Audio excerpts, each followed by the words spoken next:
going to plant some basil that I got. I'm going to plant that in the back. And I want 1 or 2 seeds in each one. This is a good way to do it. Just tap it in there.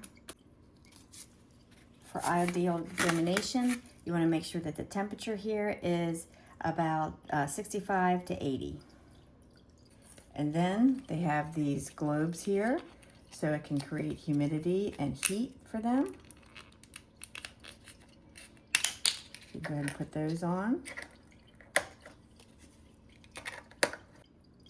On these algae protectors, I wrote the name of what I planted there, so when they come up, I will know exactly where they are. Because sometimes you forget, that's for sure. But I think the best thing I like about these is these algae protectors, because when the algae gets in there, I don't like it. Also comes with these protectors here, so when I'm not using a certain cell, I can just put these on and you don't have to worry about algae building up on there.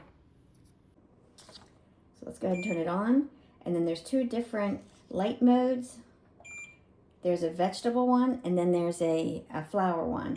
And the lighting requirements are for different growth stages and various plants. So that's a great thing right there. And then this is the pump. You can turn the pump on and off by right here. As the plant grows, you can move this up or down. So then you can accommodate for the height of the plant. And look at that. You can have some really high plants.